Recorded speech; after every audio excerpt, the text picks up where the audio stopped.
So I just binged and completely caught up to the animated series Helluva Boss and made the most rational decision that any person would make after going through an emotional roller coaster like that. That's right, I'm gonna power scale its characters. You've seen me power scale total drama characters and even space rocks, but did you expect the power scaling of horny demon Hellspawn? I bet you didn't. And what better character to talk about than the head honcho of IMP himself, Blitz. This is a type of video where I take a character from a franchise to list and calculate their feats to just see how strong they really are. Although Blitz is an imp demon, aka the type of demon that's at the bottom of Hell's food chain, that doesn't really necessarily make him a weak demon by default. Imps like Striker and Fizzarelli are perfect proof of this. Striker almost soloing the entirety of the IMP squad and being the one hired by Stella to kill Stolas, or Fizzarelli's robot giving Blitz a run for his money throughout the second half of episode 2. And I'm sure the robots aren't made to be as strong as the original. Don't want any robot uprisings, do we? Blitz has never been one to throw hands with others for the most part. He's usually a one-shot, one-kill kind of guy, or a one-stab, one-kill kind of guy, I guess it depends. But he is shown to be decently durable. For example, in episode 1,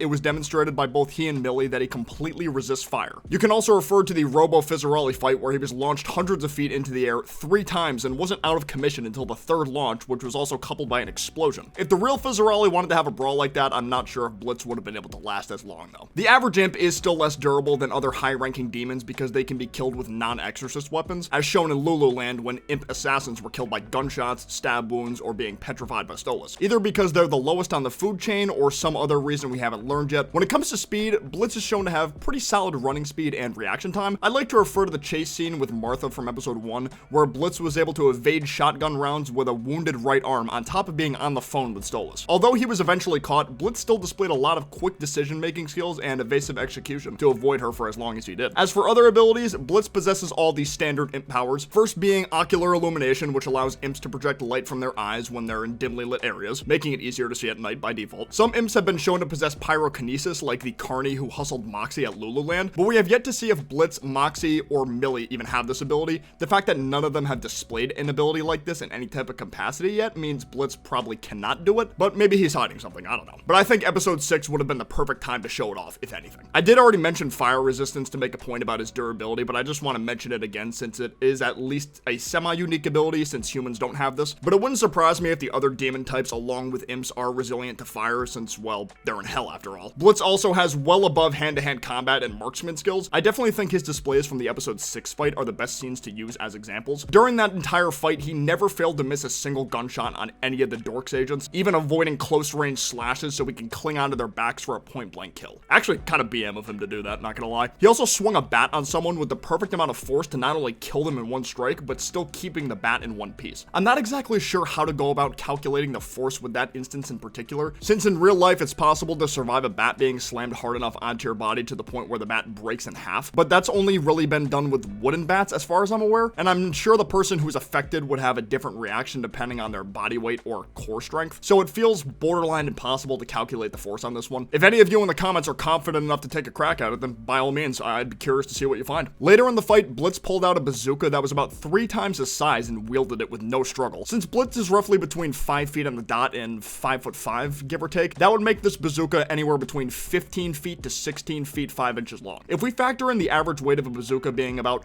15.46 pounds and 4.5 feet long, that would make the bazooka Blitz is holding weigh around 232 pounds, give or take. And he was using majority shoulder and core strength to hold that thing off the ground, like without any issues. He's got to be squatting at least 800. To add on to the physical strength and or stamina discussion, I want to bring up the Harvest Moon Festival episode, where Blitz, Striker, Moxie, and several other imps from the Wrath Ring competed in several physically draining challenges called the Harvest Moon Pain Games. Some of these games included high wall climbing, tug-of-war, and mud wrestling. By the time the competition ended, Blitz actually tied for first place with Striker, making him one of the physically strongest imps in the Wrath Ring. Blitz isn't actually from the Wrath Ring though, so that doesn't automatically make him the strongest imp in the Pride Ring or the Greed Ring by default. The Pride Ring being where the IMP company is located, but it's possible Blitz was born in the Greed Ring since he worked at Lululand for some time in the past. Correct me if I'm wrong, but I don't recall Blitz's birthplace being revealed yet. Plus, the strength levels of each ring haven't been set in stone at all, so for all we know, the Wrath Ring could be the weakest physically of the 7 rings, but I feel like that would be a bit backwards if the ring named after Wrath was the weakest, you know what I mean? Now to talk about Blitz's fight with Stryker. Although quick, it showed more than you might think. Blitz was damn near able to go toe-to-toe with Stryker, probably would have won if Luna didn't come at the worst possible time. Stryker acknowledged that Blitz is superior than most other imps, truly believing that if the two of them teamed up, they could become the most dangerous beings in all of hell.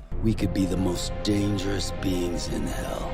Blitz. I don't think Stryker was completely bullshitting here either. Yes, he was obviously trying to get into Blitz's head by ridiculing the quote-unquote relationship he has with Stolas, but that was just his attempt to break Blitz's spirit to reduce the chance of conflict, and make him less motivated to go back to his current job. Stryker is a guy who can't stand the weak, but respects the strong. Those are his core values. Saying he saw potential in Blitz was far from a lie. But I do think Stryker was in over his head saying they could become the most powerful beings in hell. They'd be strong together, sure, but I could see a serious mode Fizzarelli and Ozzy giving them a run for their money if a 2v2 were to happen. When Blitz and Stryker actually duked it out, Blitz was able to land several solid punches and throw Stryker across the room with his tail to mix up the fighting style. At one point, punching a hole through the wall without even flinching and continuing the fight after the miss. Not knowing what kind of wall he punched makes it impossible to properly calc how much force he put into that punch without getting injured, but if we assumed it's drywall based on the sound effect made on impact and how thin it looks, only 3.22 newtons with a standard deviation of 0.82 newtons of force is needed to break through a wall that thin, which I'm sure most able-bodied individuals in real life could do if they wanted to do it, but their fist would be in a lot more pain compared to Blitz showing no pain at all. I guess you could say this display makes a better case for his durability rather than his physical strength, but whatever. All these factors combined would put Blitz somewhere between high street level to mid-wall/tree level, making him much stronger than the average human, but nothing too crazy compared to the other characters I've power scaled previously on my channel. Let me know if you'd like to see more Helluva Boss content in the future, whether it be power scaling more characters, theories, or general episode discussions. I enjoyed the show a lot so far and wish I had watched it sooner. Of course, if you enjoyed this video, be sure to leave a like down below. It helps out a ton. But for now, I will see you guys next time. Peace out. Take care. Bye-bye.